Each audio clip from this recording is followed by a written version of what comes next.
Good evening, everyone. Thanks for joining us tonight. For those who don't know me, my name is Jo Powell, and I'm Viva Energy's Engagement Manager for our Energy Hub project. Thank you very much for making the time to attend our session on the gas terminal local amenities studies.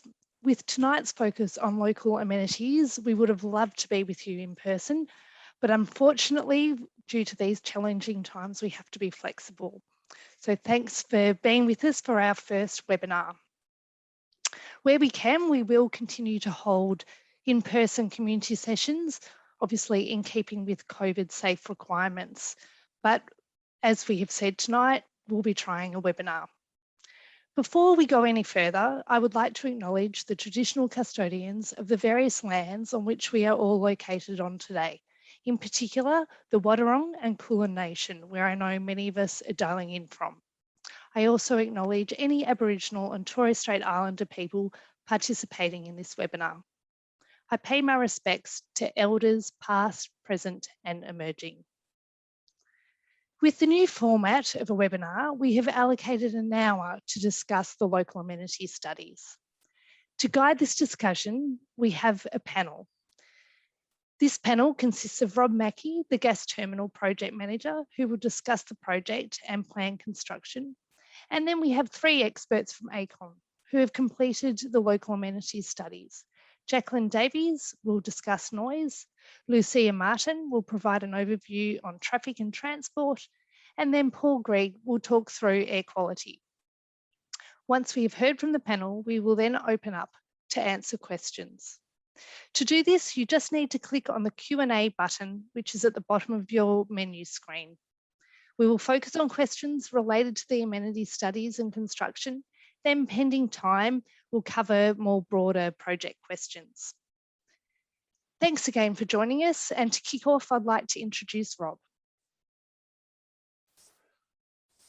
Good evening. Thanks, Jo. This is all a bit new, so hopefully it all works for us. But thank you for joining us tonight. It is a bit different, and we left it to the last minute to change to an online format, and then the government changed the rules, and we could have potentially met in some way, shape or form in Geelong, but then anybody from outside of rural Victoria wouldn't have been able to join us. So here we are. So thank you for your time.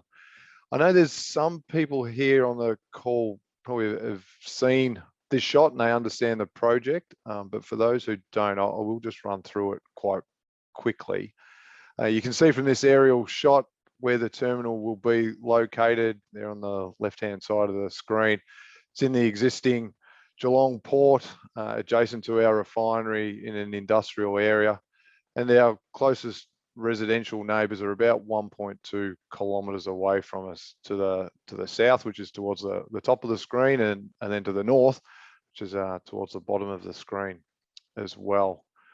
And we'll be looking to bring LNG into the project via LNG carriers, and we're expecting around up to about 40 per year. So every 1 to 2 weeks, we'll expect a ship to come alongside the permanently moored floating gas terminal, which you can see is one of those 2 vessels, which will be moored there permanently.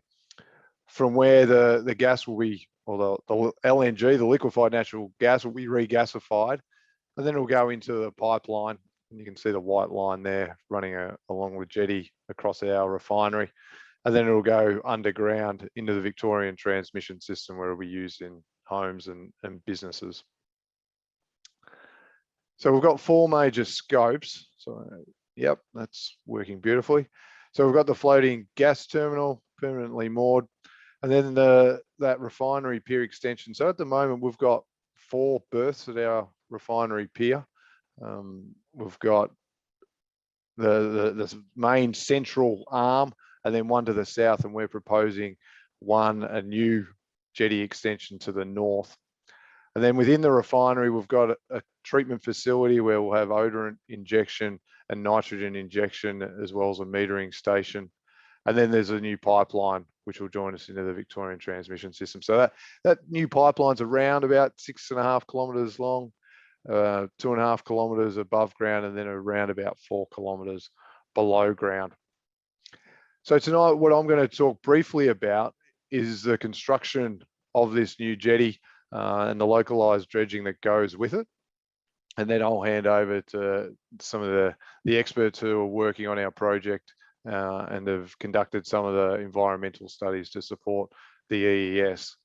And the reason we're talking about the pier extension works is that it's the most significant piece of work in the project from not only a cost, but also a schedule perspective as well. So there's around about 570 meters of new jetty to be constructed. And that's going to take us around about 18 months. And that includes some localized dredging and then the construction of the jetty. And on that jetty, there'll be some marine loading arms and the control systems which will receive the regasified gas for entrance into the pipeline. There'll be some firefighting equipment. There'll be walkways and towers for us to access the floating gas terminal as well. So there's quite a lot of infrastructure that goes onto the jetty, as well as being the place where we moor these vessels as well.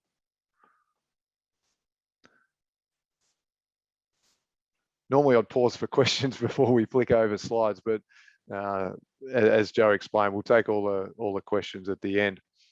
To support the construction of that jetty, we're going to require some localized dredging, and we estimate that to be around 490,000 cubic meters.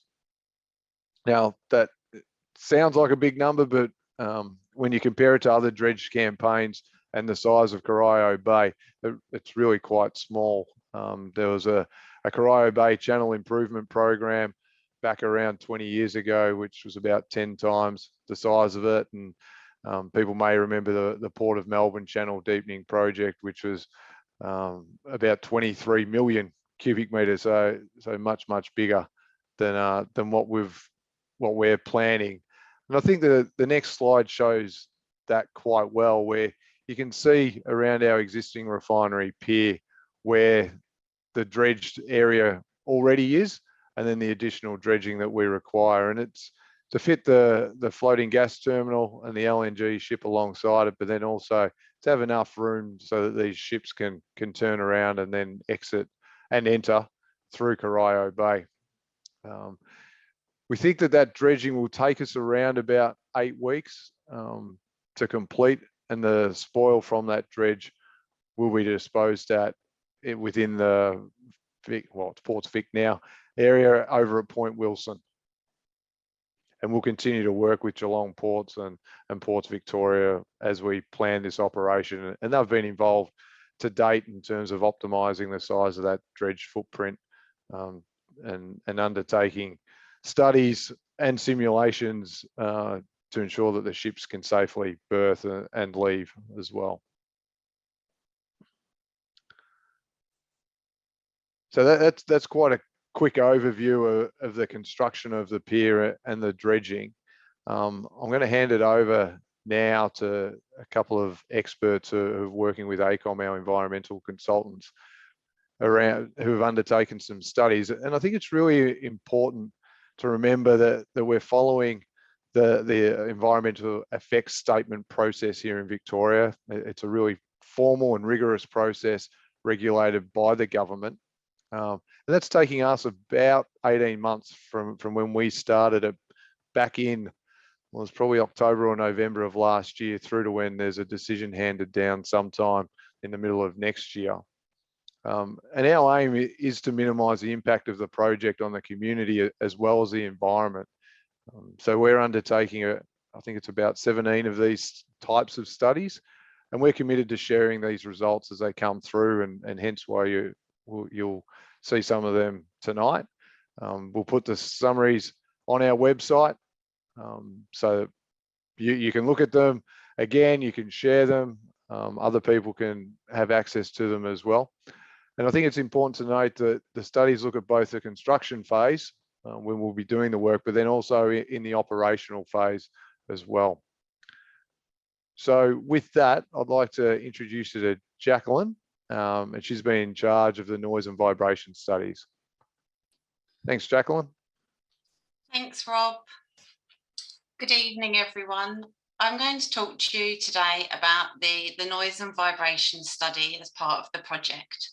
So the purpose of our study is to assess the potential for noise from construction works and operations, and also the potential for vibration.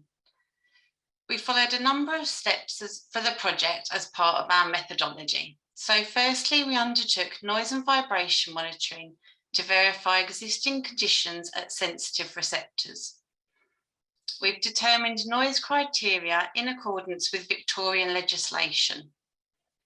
We've undertaken construction noise modelling for the Refinery Pier extension, dredging, the gas treatment at the refinery, and digging of the pipeline trenches. We've also taken operational noise modelling for a number of scenarios to consider the floating terminal operation, including tugboats, treatment facility, and truck movements. We've assessed the noisiest scenarios, and we've also considered cumulative activity. This means that we've considered the noise emissions from the project in addition to the existing noise emissions from the Geelong refinery and the Port of Geelong. So as part of our studies, we've undertaken baseline noise and vibration monitoring. We've identified sensitive receptor locations within 5 kilometres of the project area. There are 6 key sensitive areas presented in the map. We undertook unattended noise monitoring at 6 locations for a period of up to 1 week. Further to this, we undertook attended noise and vibration monitoring in a number of areas in the vicinity of the project.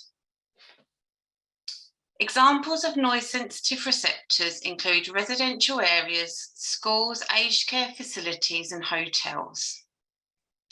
The results of the baseline noise monitoring shows that the existing ambient noise environment is defined by a developed port, existing industry, and local road traffic noise. So the key findings from our studies. For the construction noise impacts, it shows that pier works and dredging will be within the guideline noise levels.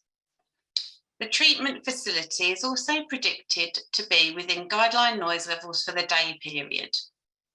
The trenchless pipeline construction and hydro testing has the potential for noise impacts. The reason being is that trenchless pipeline construction and hydro testing may need to occur over a 24-hour period, including the evening and night periods. If the trenchless pipeline construction is suspended, it can fail, so hence why it needs to operate for a 24-hour period. Mitigation measures will be required for these stages of the project. It's important to note, could we go back to the previous slide, please? It's important to note that the trenchless pipeline construction activities will be transient and short-term. They typically progress by 800 metres per day. So the results of the operational noise impact assessment show that predicted levels will comply with the noise limits at all locations for all periods, being the day, evening and night periods. And operational vibration is considered to be negligible, and this is due to the large distances between the activities and the receptors. So what steps will the project take to reduce noise and vibration impacts? Restrictions will be placed on construction works at night and during weekends where required. A safety buffer of at least 40 metres for the pipeline works is recommended, and this is to minimise vibration at sensitive receptors. Acoustic screening for noisy construction activities may be required. Examples of this are temporary screens around construction equipment to reduce noise emissions.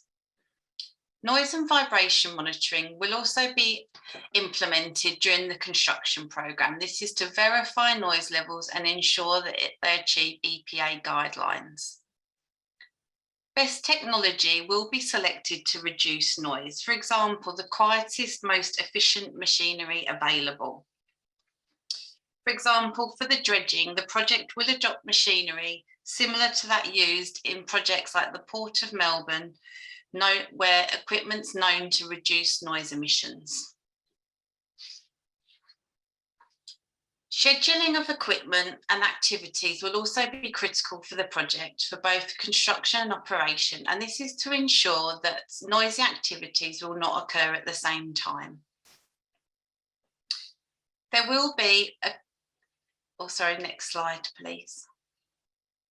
There will be a community engagement programme, and there are a number of procedures the project will follow. This includes fact sheets and online information, a principal contact person during the construction for any queries, complaints and concerns, and also advance notices of any proposed works close to sensitive receptors. If you have any questions, please pop them in the Q&A for us to answer at the end of the presentation. I will now hand you over to Lucia, who will talk to you about transport and traffic studies. Thank you. Thanks, Jacqueline. Good evening, everyone. I'm Lucia Martin Sila. I'm a senior transport engineer, and I've been part of the team that has been assessing the impacts of this project on the transport network. As part of this assessment, we've looked at the impacts on road geometry, on the road capacity, and as well on other impacts to the area related to the increase of traffic. So as Rob has said before and Jacqueline has shown, we looked as well to the construction phase and as well to the operational phase. So for the construction phase, we've looked at the increase of traffic that came from all the works. So from the pier works and dredging, we are not expecting an increase on traffic because generally the materials and workers are going to come via boat. But for the pipeline construction, we are expecting an increase of traffic. This increase of traffic is coming from the plant and materials delivery, as well from the workers traveling to and from the laydown areas, and as well from the sport removal from pipeline trench, which would be minimal. So all of these movements that are expected to be light and heavy vehicles have been modeled. And the result of this modeling is that there's not going to be impacts or problems in the intersection capacity of the area. We also have to remember that these trucks are accessing an already existing industrial area, and they are going to go through the main roads coming from probably Princess Highway and then using the main roads of the area. We've identified 4 potential road closures on the area, but this hasn't been confirmed yet. It's something that there's going to be efforts to avoid these road closures. Like, for example, if the pipeline is going to be constructed under the road, then there wouldn't be any road closure, or there probably would be some trenches. So there's going to be efforts to avoid any of these road closures. And if there's any, there's going to be as well efforts to minimize the impacts and obviously maintain the property access. All of this is going to be re-studied in future stages of the project, and a traffic management plan will be developed and implemented.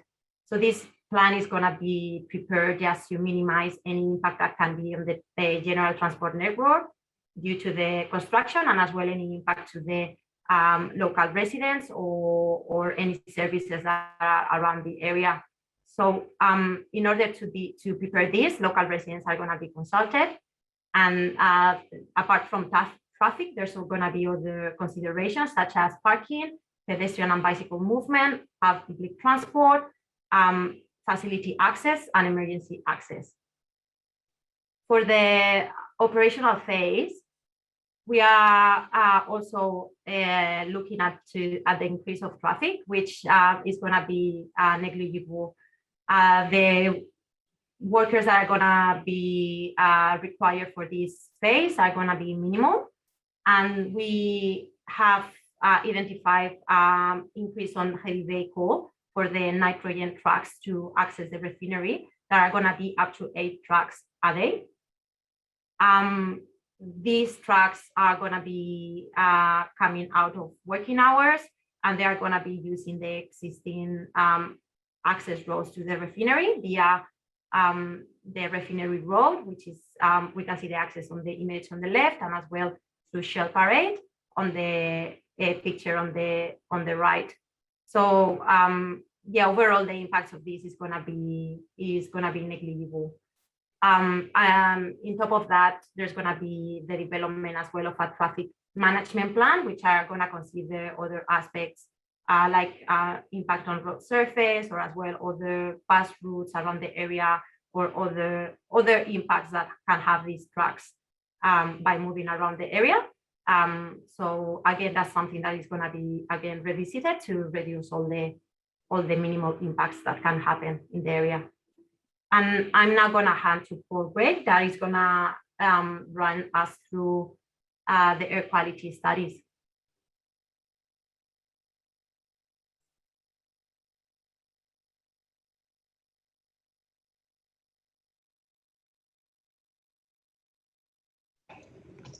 Thanks, Lucia. It's Paul Gregg here from ACOM. I was part of the air quality team that looked at the impacts for the study. So with the air quality study, we had a study area of along the pipeline, which is the construction works. And we also had the modelling domain, or the dispersion modelling domain, which is the orange box on that figure there. Within that modelling domain, we have a couple of thousand receptors, which we look at the concentrations from the dispersion from the floating facility. And also along the pipeline alignment, we look at impacts generally within 350 metres, because they're dust impacts or combustion engine impacts. And during construction, generally don't go further than 350 metres. So what's important to air quality? It's important to know that the background air quality in this area is very good. We have excellent monitoring data from the Geelong Grammar School. We've also got that for comparison to the EPA site in South Geelong. Both of these monitoring stations show that it is it's very good air quality in that area. We also looked at historical weather patterns, or meteorology. This is from BOM Bureau Meteorology stations in the area, and we get an idea of the air meteorology in that area to look at dispersion and any sort of impacts it has on air quality. We also identify sensitive receptors in the area. With the construction, as I said, 350 metres within that construction footprint. And then also with the floating gas facility, we have land-based industrial and sensitive receptors. And then we used a risk assessment method to look at the impacts of the dust. And then we used dispersion modelling, and we used AirMod, which is a Victorian EPA regulatory model for dispersion modelling. And we use that to model the air emissions. So on the next slide, so just with the sensitive receptors, in addition to the couple of thousand gridded receptors that you saw on the previous slide, we also allocated about 30 discrete receptors. So these are receptors. They don't take everyone, but they give a good indication for our reporting and our analysis of receptors within the area of the FSAUs. That included sensitive receptors, which are hospitals, schools, residences, where people are for a long time, more than 8 hours a day. And then also some industrial receptors, just so which are a bit closer to the jetty there. So our findings were that the construction phase, the potential construction dust impacts are expected to be low or negligible for amenity and human health. The pipeline alignment, the construction work is progressive, so there'll be short durations of potential dust impacts at set receptors. The construction industry also has very well-known and effective mitigation measures such as watering, reducing works on windy days. So we're expecting those emissions to be low. We also looked at potential combustion emissions from dredging and pier works. Dredging's is expected to take 8 weeks. Again, that's relatively short term, and there's also quite a large buffer between these works and sensitive receptors as well. With the operations, we looked at the cumulative pollutant concentrations. So we ran a number of scenarios of operating scenarios for the floating gas facility. And we have technical specifications for the air emissions that are coming out of these engines, and we model them conservatively for duration of 5 years and compare that to the meteorological data that we have. And the concentrations that we get at receptors, both gridded and also the sensitive receptors, show that they're well below the relevant EPA Victoria air quality criteria. To ensure that this is actually the case, so this is modelling, to ensure that this is actually the case, the performance monitoring there'll be ongoing monitoring at the Geelong Grammar School Ambient Air Quality Monitoring Station, which we've got historical data from that. We can compare that to the new data when the floating gas facility is in operation. And we also will be testing the air emissions from that, those emission points on the floating gas facility to ensure that they're in line with the technical specifications. So all in all, we're expecting that the air quality impacts from this project to be minor. And I'll hand you back to Rob.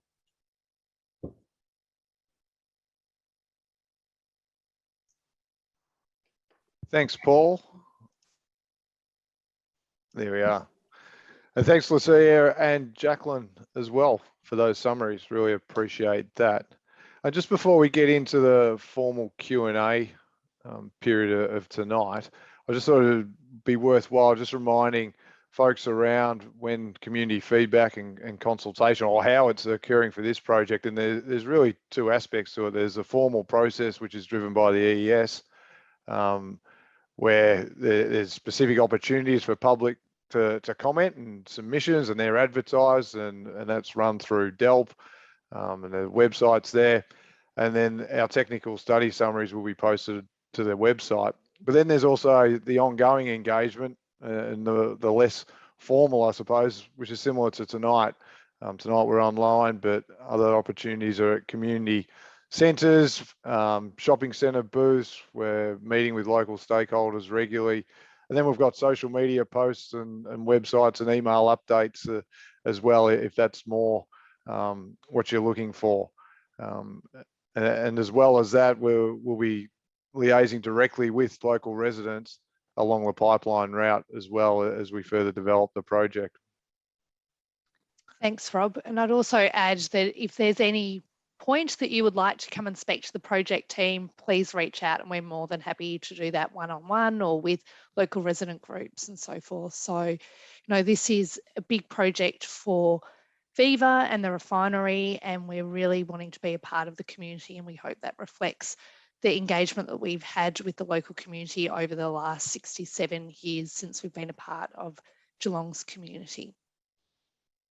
So that's probably a good segue into the questions, and a lot of really great questions are coming through. So I will sort of summarise and group them in categories. So Rob, given we started with the dredging and the construction, let's address one of those questions. So a question has come through about the size of the dredging project. How does that size compare to the dredging that occurred 5 years ago in the Corio Channel? And I presume that would have been through the VRCA.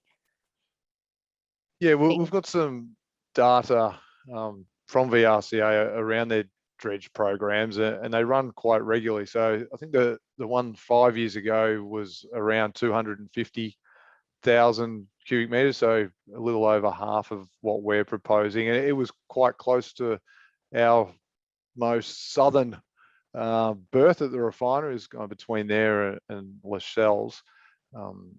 And they were able to do that without interruption to our shipping. So around about half, but I think every couple of years they run dredge campaigns at various locations, which are around the 100 to 150,000 cubic meters. Great, thanks, Rob. One for traffic. So, Lucia, a question for you. In terms of road closures, will there be specific times? How is that managed along particularly Shell Road that is used for major traffic for industrial areas? It may also be used for Spirit of Tasmania traffic. So really keen to understand how that will be managed, both from a user point of view, but also from industry and recreation. Yeah, so at the moment, there's no confirmation of any road closure, and we don't have those details. Still, those road closures will be, if there's any, there would be a study just to minimize all the impacts on the industry. We obviously consider, because not all of them are in Shell Parade. Some of them are in more residential area, which is easier just to maintain just the access to property. But if it's one in Shell Parade, it's very important to maintain that continuity of operation for the industry. So that's something that we'll be studying, how to maintain that. Probably those road closures as well can be out of working hours or business hours, depending obviously on the business hours of each of the industries. So there's still a study going after it, and hopefully we just don't have any road closure. Great, thanks, Lucia. Rob, you talked a lot about the sort of dredging and the construction there, and then also around the pipeline initially. But if we go specifically into that pipeline construction, what will happen to the soil that will be dug up as part of that work? Well, we'll reuse a lot of that and backfill the trench. And then for any excess soil, we will dispose of that. Similar to how we operate at the refinery when we are undertaking civil projects, whether that's tank construction or tank work, that'll get disposed of off-site. Great, thanks, Rob. Jacqueline, a question around noise. How will neighbours be notified about noisy works? So neighbours will be notified well in advance of the works of any activities that are due to occur within close proximity to their property. So they would be advised well in advance by the project as part of the construction programme. Great, thank you, Jacqueline. Back to pipelines. So Rob, another question for you. In terms of the pipeline on Refinery Road, how far from the road will it be? It depends upon where it is, but it's going to be relatively close. We're going to be following quite closely where the existing pipeline easements run, Joe. So yeah, within maybe a 10 or 15 metre corridor. Great, and that will obviously allow for those trucks to continue along. Yeah, yep. No issue with that. And we're working with constructors at the moment in terms of understanding the construction areas and where laydown areas will be to ensure that we minimise impact to the community. Great, and sorry, just a correction there, that's Shell Parade, not Refinery Road. It's the other part of the refinery. Yep. Yeah, that's what I thought you were meaning. I was. It's important to get the name of the street right. Excellent. A question around the floating gas terminal. Where will the power come from and the noise elements of the floating gas terminal? Was that considered? So not sure if that's one for you, Jacqueline, in terms of the noise, and then on to Rob. In terms of the noise emissions, we've just modelled the worst case scenario. So we've modelled the typical noise level for the vessel, and predominantly that includes the engine noise, which would be the main source of noise.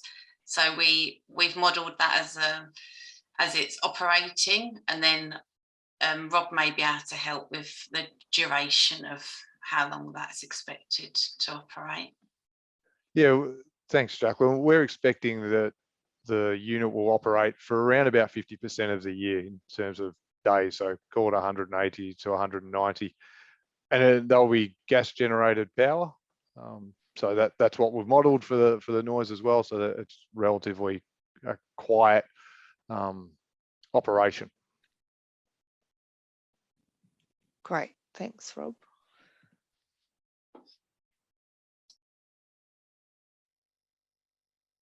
And just Paul, in terms of air quality, what type of emissions were you looking for in that analysis? Yeah, so with as Rob said, it's gas generated power. So and these gas-fired engines and potentially boilers will emit combustion gases. So these are gases very similar to being emitted from car engines and other gas-fired sources. So they're the same as those. So it's burning of the gas. So some of those emissions, we looked at a range of emissions, including nitrogen dioxide. So the EPA have criteria for these common pollutants. So we've looked at sulfur dioxide, we've looked at formaldehyde, we've looked at a few other combustion gases that are commonly emitted for the engines. Great, thank you. Pipelines seem to be of interest to the local community. So Rob, maybe another one for you in terms of the pipelines around that Shell parade. Obviously there'll be the vehicle barriers, but will there be other protections put in place during the construction? Yeah, so that pipeline will be underground. So afterwards, it'll be as it is today within the easement. As part of the development of the execution planning, a safety plan will be developed with the constructors in terms of how we're going to safely manage the work there. I'm not sure exactly what the details will be in terms of hard barricades or whether it's, dropping traffic speeds and the like, but we'll work through that with our constructors. I'm really confident we can manage that. Great. There's pipelines close to the roads at the moment, so it's been done before, and certainly the pipeline constructors are familiar with working in areas like that. Excellent, thank you.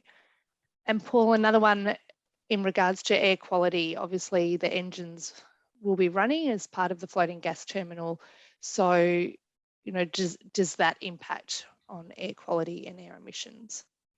Yeah, so yeah, when you're burning gas, you'll have air emissions.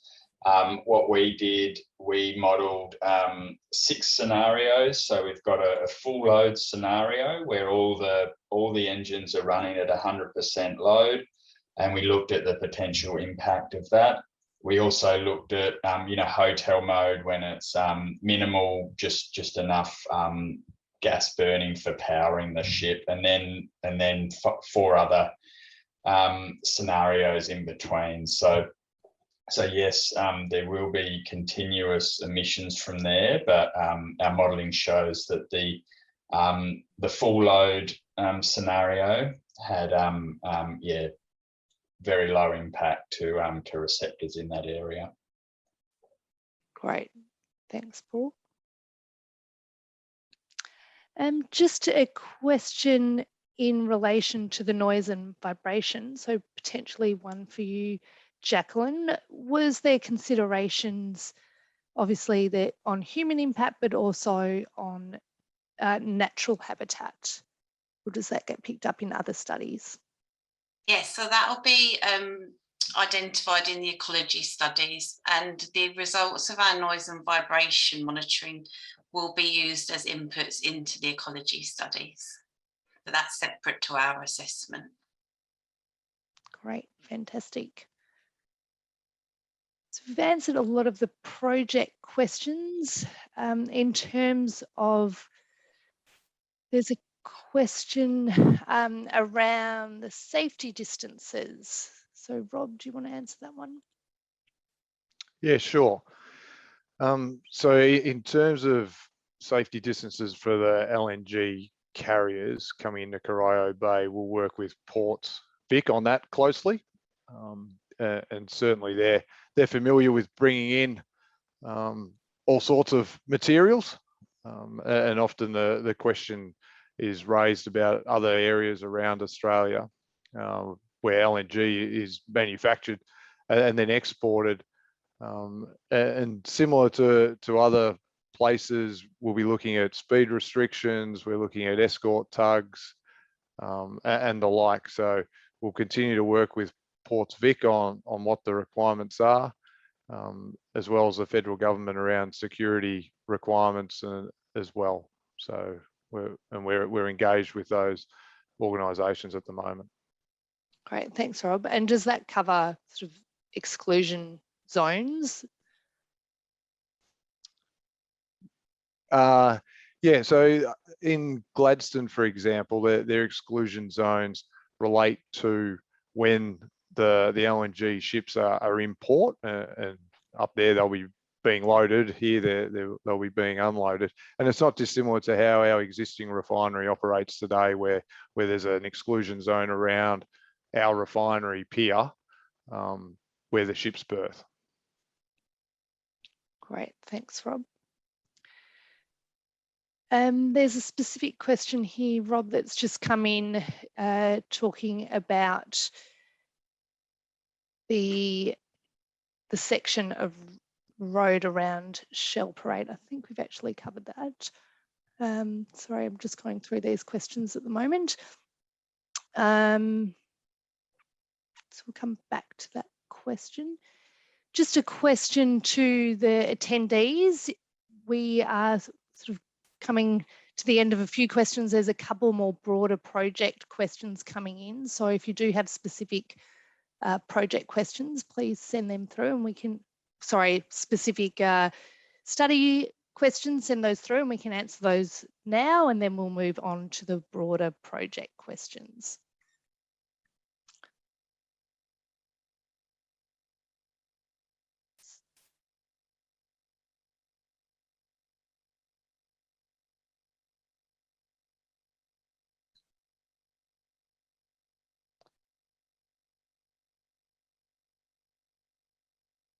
And I've just noticed a question has come through around the exclusion zones.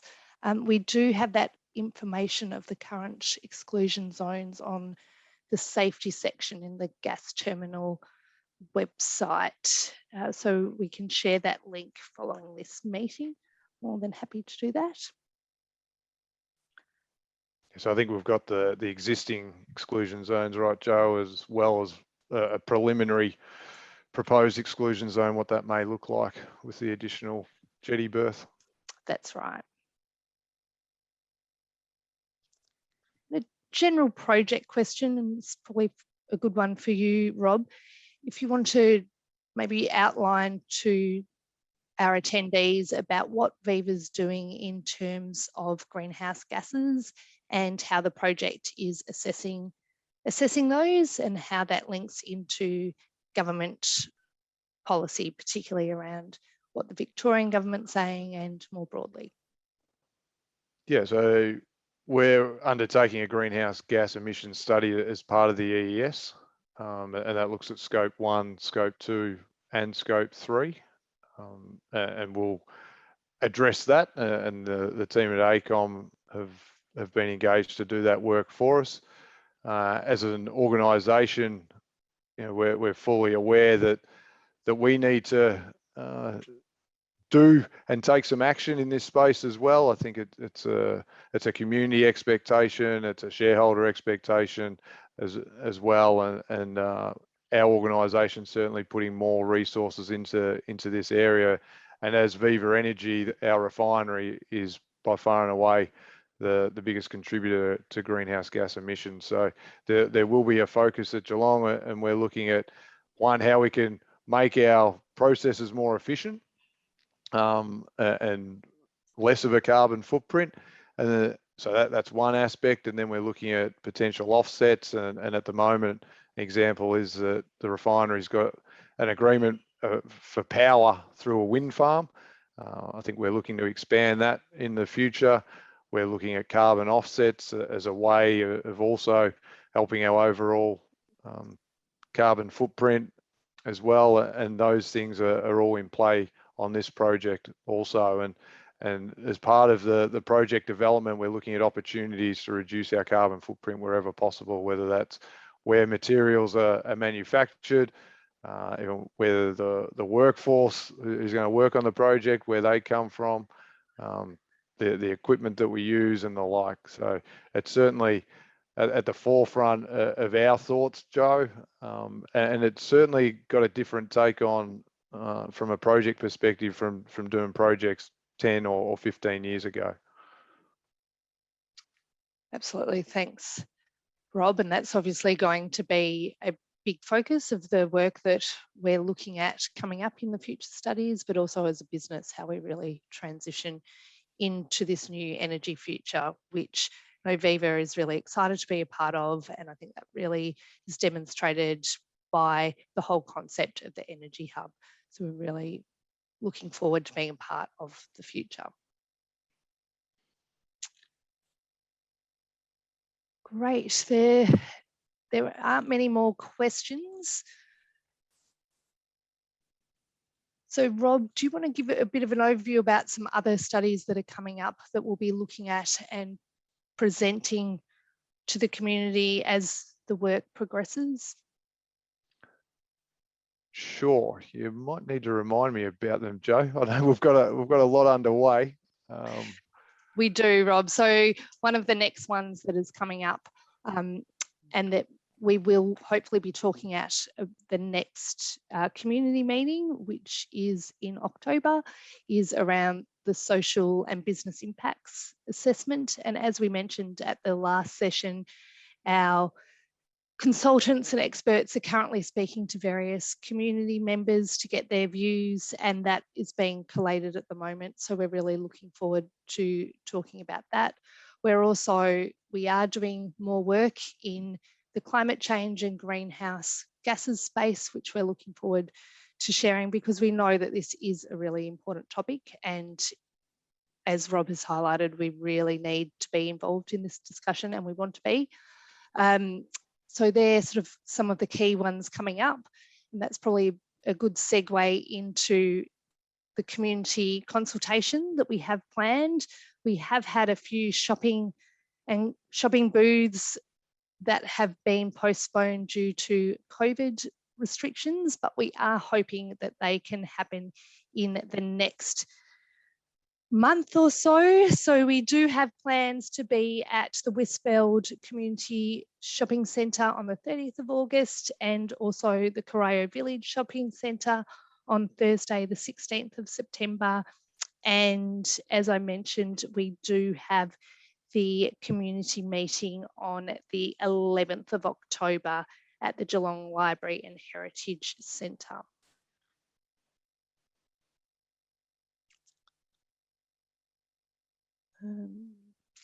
So we would really like to see you there, but we've also got a variety of ways, as we've already mentioned, that we'd like you to be involved. We've got our Facebook, we've got the Viva social media. We also have the email and telephone number if you want to communicate to us directly as well. Another question, Rob, has just come through, and it's talked about gas demand, and that could be a really good sort of area to talk about, is that demand for gas, and that there are sort of opportunities for other energy sources to be used, but that real need for gas could be an interesting one to talk about.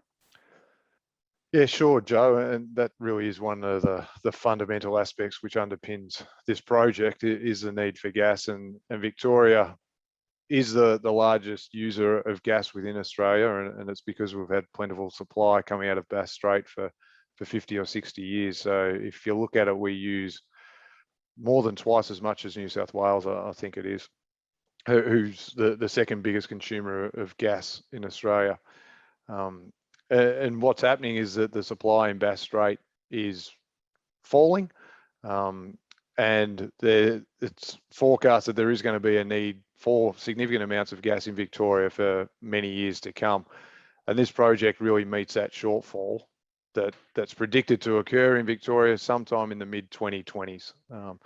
Actually pinpointing when that is quite difficult, but that's what this project is all about. It's plugging that gap in supply in the next 4 to 5, 3, 4, 5, 6 years, whenever it may be. Great, thanks, Rob. Another question has come through, and we did discuss safety in a big way last month, but Rob, it might be good to give people a bit of an overview as to what we're doing to assess safety, and the question that has specifically come in relates to, are we considering sort of the safety risks of this terminal being located next to an oil refinery, and also as part of our energy hub we have indicated that there will be a new storage facility on site as well. So it'd be great to give a bit of an overview about what we're doing in that space. Yeah, sure. So we certainly see it as an advantage to be locating this project in the industrial zone at the refinery at the moment. But as part of the project, we have to undertake safety studies, and this facility will be a major hazard facility as classified by WorkSafe, and they will be the regulator. The refinery is an existing major hazard facility, and there's probably about 20 or so in Victoria at the moment. And that's a really rigorous scheme of how you manage risks, and it's all the way through from your design and your use of materials through to your maintenance programs and your reporting. So that's one aspect of it.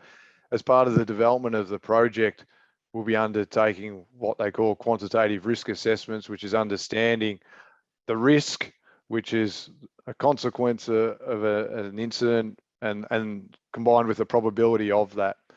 And we'll be doing that for all aspects of this project as a standalone project, but then we have to include the existing risk within the refinery and what the interplay is.